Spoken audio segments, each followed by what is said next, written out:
नमस्कार। Economics Awadh classes YouTube channel पे आपका स्वागत है। डेली एमसीक्यू क्लास के अंतर्गत आज की क्लास में हम लोग लगभग 25 बहुविकल्पी प्रश्नों को हल करेंगे। यह प्रश्न आगामी शिक्षक भर्ती परीक्षा TGT, PGT, NET, JRF, KVS, NVS, GIC, LT, RPSC first grade, second grade exam तथा बीपीएससी, टीजीटी, पीजीटी एग्जाम के लिए महत्वपूर्ण है। तो आज की क्लास में देखते हैं क्या क्या क्वेश्चन है। 1 नंबर क्वेश्चन, निम्न में से सबसे पहले बृहद अर्थशास्त्र माइक्रो इकोनॉमिक्स शब्द का प्रयोग किया गया था किसके द्वारा? Keynes, Nurkse, Frisch, night.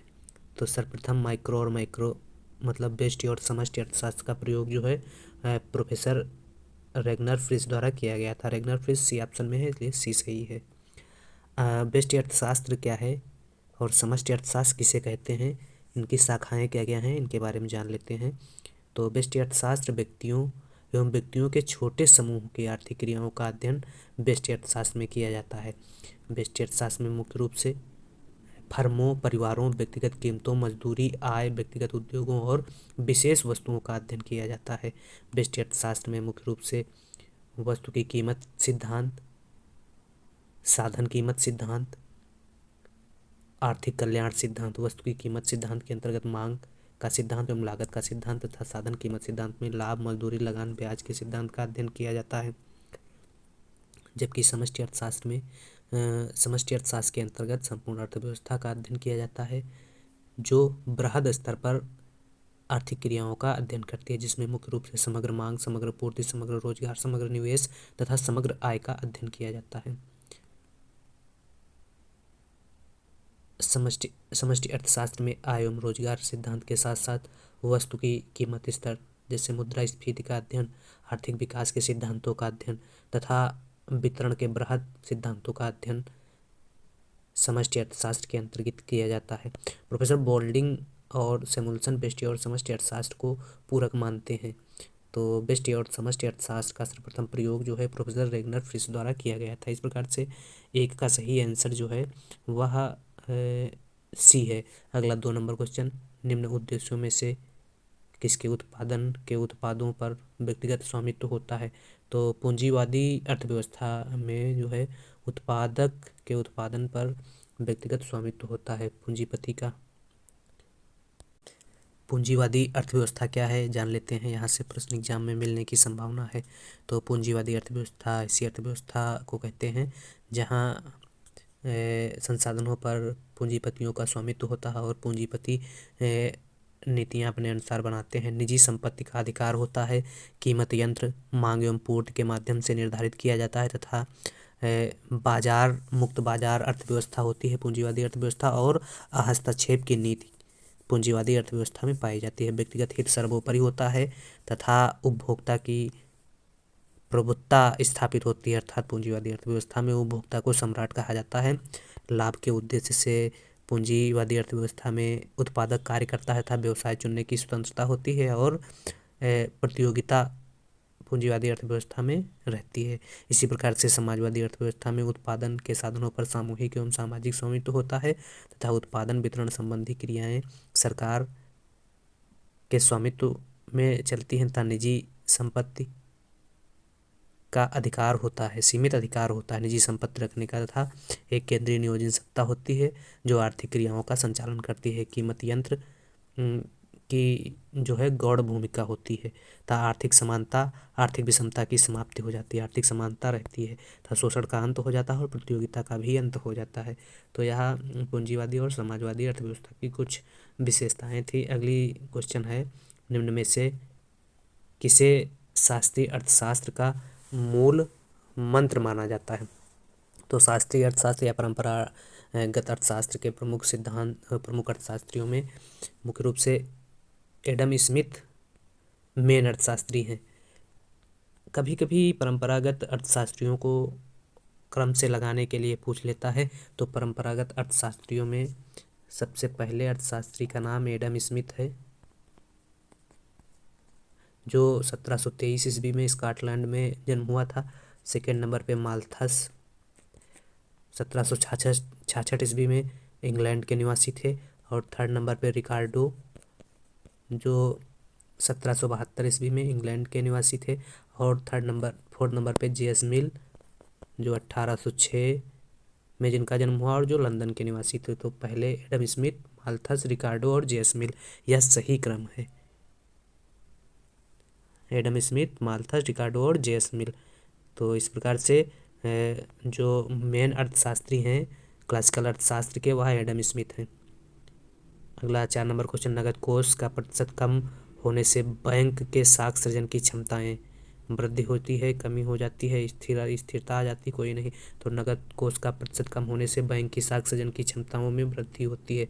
नगद कोष का प्रतिशत जब कम हो जाता है तो व्यापारिक बैंकें क्या करती हैं, आरबीआई के पास कम मात्रा में पैसा जमा करती हैं। जब कम मात्रा में पैसा जमा करती हैं तो शेष बचा हुआ पैसा लोगों को ब्याज पर दे देती हैं, जो कहीं ना कहीं साख सृजन में वृद्धि करती हैं। तो इस प्रकार से 4 का सही आंसर ए है। अगला 5 नंबर क्वेश्चन, बैंक द्वारा साख निर्धारण का प्रमुख आधार क्या है? अधिविकर्ष, नगद जमा, व्युत्पन्न जमाएं।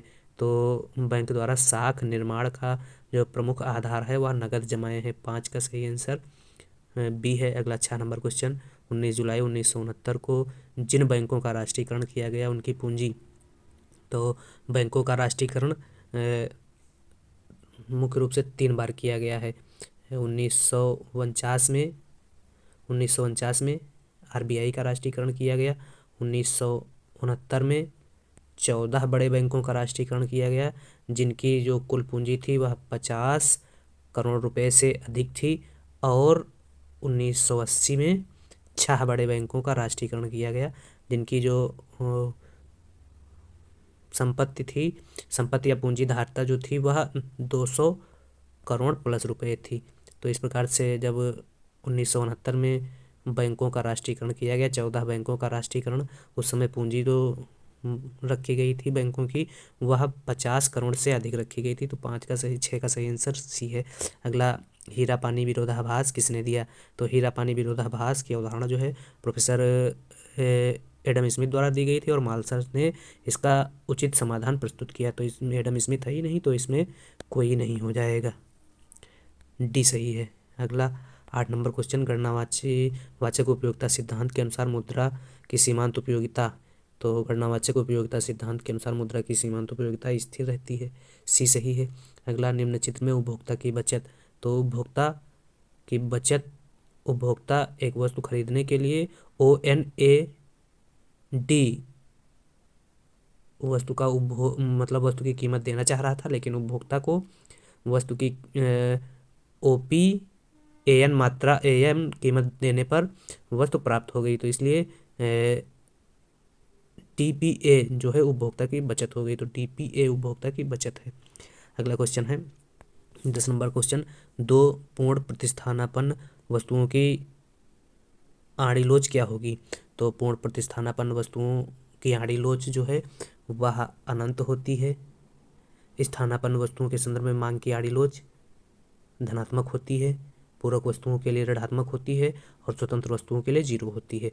तो यह याद करने वाला विषय है कि पूर्ण स्थानापन्न वस्तुओं हेतु मांग की आड़ी लोच अनंत होती है, स्थानापन्न वस्तु के लिए धनात्मक होती है, पूरक वस्तु के लिए ऋणात्मक होती है और स्वतंत्र वस्तु के लिए 0 होती है। मांग की आड़ी लोच पूर्ण स्थानापन्न वस्तु के लिए अनंत, स्थानापन्न वस्तु के लिए धनात्मक, पूरक वस्तु के लिए ऋणात्मक और स्वतंत्र वस्तु के लिए 0 मांग की आड़ी लोच होती है।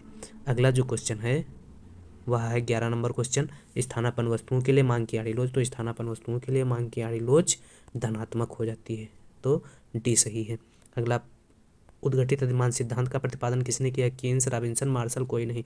तो उद्घटित या प्रकट अधिमान सिद्धांत का प्रतिपादन जो है प्रोफेसर सैमुअल्सन द्वारा किया गया था। सैमुअल्सन ऑप्शन में है नहीं, तो डी सही हो जाएगा। उद्घटित या प्रकटित अधिमान सिद्धांत जो है सबल क्रमबद्धता की मान्यता पर आधारित आर्थिक मांग के नियम का तार्किक रूप है, जो मांग के नियम की व्यवहारिक व्याख्या प्रस्तुत करता है। तो इस प्रकार से इसका सही आंसर हो जाएगा डी। अगला 13 नंबर क्वेश्चन है, निम्न में से कौन सा यू आकार का नहीं होता है? तो AFC यू आकार का नहीं होता है। AFC क्या बताता है? उत्पादन बढ़ने के साथ साथ जो है वस्तु की लागत में कमी आती है। उत्पादन जैसे जैसे बढ़ता है वैसे वैसे वस्तु की लागत में कमी आती है। तो AFC जो है आयताकार अतिपरवलय होता है और बाकी AVC, AC और MC यू आकार की होती हैं, तो FC यू आकार का नहीं होता है। अगला 14 नंबर क्वेश्चन, दीर्घकाल में न्यूनतम लागत वाली फर्म होती है प्रतिनिधि फर्म, अनुकूलतम फर्म, औसत फर्म, सर्वोत्तम फर्म। तो दीर्घकाल में न्यूनतम लागत वाली फर्म अनुकूलतम फर्म कहलाती है। 14 का सही आंसर बी है। अगला 15 नंबर क्वेश्चन, पैमाने का ह्रासमान प्रतिफल नियम किस काल में लागू होता है? तो पैमाने का ह्रासमान प्रतिफल नियम जो है वह दीर्घकाल में लागू होता है और अल्पकाल में परिवर्तनशील अनुपातों का नियम लागू होता है। तो इस प्रकार से 15 का सही आंसर बी है। अगला 16 नंबर क्वेश्चन, लाभ का लगान सिद्धांत विकसित किया। तो लाभ का लगान सिद्धांत जो है प्रोफेसर वाकर द्वारा दिया गया था। लाभ के अन्य सिद्धांतों की अगर बात की जाए, लाभ का प्रायोगिक सिद्धांत JB क्लार्क द्वारा दिया गया था। लाभ का नवप्रवर्तन सिद्धांत प्रोफेसर सुपीटर द्वारा दिया गया था। लाभ का अनिश्चिततावाहन सिद्धांत नाइट द्वारा दिया गया था। लाभ का मांग एवं पूर्ति का सिद्धांत JK मेहता द्वारा दिया गया। लाभ का लगान सिद्धांत प्रोफेसर वाकर ने दिया, बता ही चुके हैं। और लाभ का जोखिम वहन सिद्धांत प्रोफेसर हार्ले द्वारा दिया गया था। लाभ का संभाव्य विस्मय सिद्धांत साइकिल द्वारा दिया गया था। तो यह लाभ के कुछ प्रमुख सिद्धांत थे। अगला क्वेश्चन है, VMP परिभाषित किया जाता है। VMP या कह सकते हैं MVP। तो VMP या MVP जो है MPP गुणे AR, या इसको AR को P कहा जाता है, यह सही सूत्र है। तो VMP बराबर MPP गुणे AR हो जाएगा। VMP बराबर AMPP गुणे AR या P। तो VMP बराबर MPP गुणे AR या P, C ऑप्शन में दिया गया है। इसके अलावा MPP एक सूत्र पूछा जाता है। MPP बराबर होता है TPPN माइनस TPPN-1। इसके अलावा MRP किसे कहते हैं? तो MRP बराबर होता है, MRP बराबर MPP गुणे MR। तो यह तीनों सूत्र पूछे जाते हैं एग्जाम में। MRP और MVP ज़्यादा पूछा जाता है। तो MRP बराबर MPP गुणे MR होता है और MVP बराबर होता है MPP गुणे P। तो इसका सही आंसर जो है वह C है। अगला, वितरण का सीमांत उत्पादकता सिद्धांत किसके द्वारा दिया गया था? वितरण का सीमांत उत्पादकता सिद्धांत जो है JB क्लार्क द्वारा दिया गया था। है ही नहीं ऑप्शन में, तो D है। 19 नंबर, निम्न में से किसका भुगतान सरकार द्वारा नहीं किया जाता? सार्वजनिक उपक्रमों के शेयरों का भुगतान सरकार द्वारा नहीं किया जाता है। यह भुगतान सार्वजनिक कंपनियों द्वारा किया जाता है। जिस कंपनी में शेयर खरीदा जाता है वही कंपनी शेयर का भुगतान करती है। तो 19 का ए सही है। 20, किन्स के रोजगार सिद्धांत में मंदी से अर्थव्यवस्था को उबारने का अंतिम उपाय। तो किन्स के रोजगार सिद्धांत में मंदी को अर्थव्यवस्था को मंदी से उबारने का जो उपाय है वह सरकारी व्यय है। तो इस प्रकार से सरकारी व्यय किसमें? ए में दिया गया है, ए सही है। अगला क्वेश्चन है, यदि उपभोग फलन C बराबर 100 प्लस 0.2y और विनियोग I बराबर 50, तो संतुलित आय का स्तर क्या होगा? तो संतुलित आय का स्तर निकालने के लिए I बराबर C होता है और C बराबर 100 प्लस 0.2y हो जाएगा। तो y बराबर C प्लस I, y बराबर C प्लस I। C कितना दिया गया है? C क्वेश्चन में दिया गया है 100 प्लस 0.2y, 100 प्लस 0.2y और प्लस I कितना दिया गया है? I भी दिया गया है क्वेश्चन में, 50 दिया गया है। तो y बराबर हो जाएगा 150 बटे 0.8। ये इधर से माइनस करेंगे तो ये कटेगा, 0 हो जाएगा। तो y बराबर हो जाएगा काटने पीटने पर ये आ जाएगा 187.5 आंसर आएगा। 187.5 है ही नहीं, तो यह कोई नहीं हो जाएगा।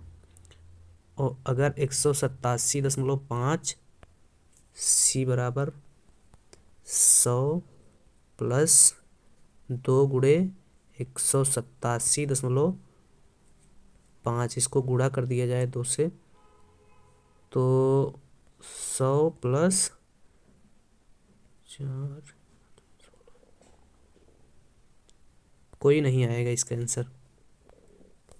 अगला क्वेश्चन है, सापेक्ष आय परिकल्पना का प्रतिपादन किया था। तो सापेक्ष आय परिकल्पना का प्रतिपादन प्रोफेसर ड्यूजनबरी द्वारा किया गया था। इसके अलावा किन्स ने निरपेक्ष आय परिकल्पना का प्रतिपादन किया था? फ्रीडमैन ने स्थायी आय परिकल्पना का प्रतिपादन किया था और मोदिग्लियानी ने जीवन चक्र परिकल्पना का प्रतिपादन किया था। अगला क्वेश्चन है वर्जन का सिद्धांत किस वस्तु में लागू होता है? तो वर्जन का मतलब होता है अलग करना, और अलग करने का सिद्धांत जो है निजी वस्तुओं में लागू होता है। बाकी सार्वजनिक वस्तुओं में वर्जन का सिद्धांत और मेरिट वस्तुओं में वर्जन का सिद्धांत नहीं लागू होता है। 24 नंबर क्वेश्चन है यदि कर की दर सभी आय वर्गों के लिए समान हो तो वह कर होगा। तो सभी आय वर्गों के लिए जब कर की दर समान होती तो उसे आनुपातिक कर कहा जाता है। 24 सी सही है। 25 नंबर क्वेश्चन द्वितीय पंचवर्षीय योजना की अवधि क्या है? तो द्वितीय पंचवर्षीय योजना की अवधि जो है वह 1956 से 61 है। क्या थी द्वितीय पंचवर्षीय? 56 से 61 जो है डी ऑप्शन में दिया गया है, डी सही है। द्वितीय पंचवर्षीय योजना में जो लक्षित विकास दर था वह 4.5% रखा गया था और जो वास्तविक लक्ष्य जो विकास दर प्राप्त हुई वह 4.3% की प्राप्त हुई। इसको जो है सामान्य रूप से सफल पंचवर्षीय योजना माना गया। और द्वितीय पंचवर्षीय योजना जो है पीसी महालनोबिस के 4 क्षेत्रीय मॉडल पर आधारित थी। इस अर्थव्यवस्था का मुख्य उद्देश्य राष्ट्रीय आय में 25% की वृद्धि करना, आधारभूत और भारी उद्योगों पर विशेष जोर देकर तीव्र औद्योगिकरण करना तथा रोजगार अवसरों में बड़े पैमाने पर वृद्धि करना था। इस पंचवर्षीय योजना में या द्वितीय पंचवर्षीय योजना में राउरकेला, भिलाई और दुर्गापुर इस्पात संयंत्र की स्थापना की गई थी। प्रथम पंचवर्षीय योजना की जो शुरुआत 1951 में हुई और 56 तक प्रथम पंचवर्षीय योजना रही। प्रथम पंचवर्षीय योजना में जो लक्षित विकास दर थी वह 2.1% थी और प्राप्त विकास दर जो है वास्तविक 3.6% रही। और तृतीय पंचवर्षीय योजना में लक्षित विकास दर जो है 5.6% रखी गई थी। कितना लक्ष्य लेना है, और 2.8% जो है विकास दर प्राप्त हुई। तृतीय पंचवर्षीय योजना को जो है सबसे असफल पंचवर्षीय योजना माना गया है। अगला क्वेश्चन है तो द्वितीय पंचवर्षीय योजना का समय 1956 से 61 रहा है, डी सही है। महात्मा गांधी की नई श्रृंखला के 20 रुपये के नोट के पीछे कौन सी तस्वीर छपी है? तो महात्मा गांधी की नई श्रृंखला के नीचे जो है 20 रुपये के नोट के पीछे एलोरा की गुफाएं छपी हुई हैं, ए ऑप्शन सही है। एलोरा की गुफाएं 20 रुपये के नोट के पीछे। अगर ऐसे ही 10, 20, 50, 100, 200, 500 और 2000 यह सब याद करने वाली चीज़ें हैं। 100 रुपये 10 रुपये की नोट पे कोणार्क का सूर्य मंदिर है, 20 रुपये की नोट पे एलोरा की गुफा है, 50 रुपये की नोट पे हम्पी की स्मारक बनी हुई है, 100 रुपये की नोट पे रानी की बाव बनी हुई है, 200 रुपये की नोट पे सांची का स्तूप बना हुआ है और 500 रुपये की नोट पे लाल किला और तथा 2000 रुपये की नोट पे मंगलयान का चित्र अंकित किया गया है। तो इसमें 200, 100, 20 याद रखना है। 200, 100, 20, 200, 100, 20। 20 की नोट पे एलोरा की गुफाएं बनी हुई हैं, 100 रुपये की नोट पे रानी की बाव बनी हुई है और 200 रुपये की नोट पे सांची का स्तूप बना हुआ है। अगला क्वेश्चन है योजना आयोग की स्थापना कब हुई? तो योजना आयोग की स्थापना 15 मार्च 1950 में हुई थी। एनडीसी राष्ट्रीय विकास परिषद की स्थापना 6 अगस्त 1952 को हुई थी और नीति आयोग की स्थापना 1 जनवरी 2015 को नीति आयोग की स्थापना हुई। अगला क्वेश्चन जो है वह है 28 नंबर, इरडा का मुख्यालय कहाँ है? तो इरडा का मुख्यालय हैदराबाद में है और इरडा की स्थापना जो है वह 1999 में हुई थी। 1999 में इरडा अधिनियम आया और सन 2000 से इरडा ने काम करना चालू किया था। अगला क्वेश्चन 29 नंबर, भारत में किस राज्य में साक्षरता दर सबसे अधिक है? तो केरल में साक्षरता दर सबसे अधिक है और सबसे कम अगर साक्षरता दर की बात की जाए तो 61.8% के साथ बिहार में सबसे कम साक्षरता दर है। और बिहार में अगर महिला साक्षरता दर की बात की जाए तो 53.33% और पुरुष साक्षरता दर जो है 73.39% है। सबसे ज़्यादा पुरुष साक्षरता दर रोहतास जिले में है और सबसे ज़्यादा महिला साक्षरता दर मुंगेर जिले में है तथा सबसे कम महिला साक्षरता सहरसा जिले में है। तथा सबसे ज़्यादा ओवरऑल साक्षरता की अगर बात की जाए तो 75.37% रोहतास जिले में है और सबसे कम साक्षरता दर 52.49% पूर्णिया जिले में है। तो एक बार पुनः रिपीट कर देते हैं।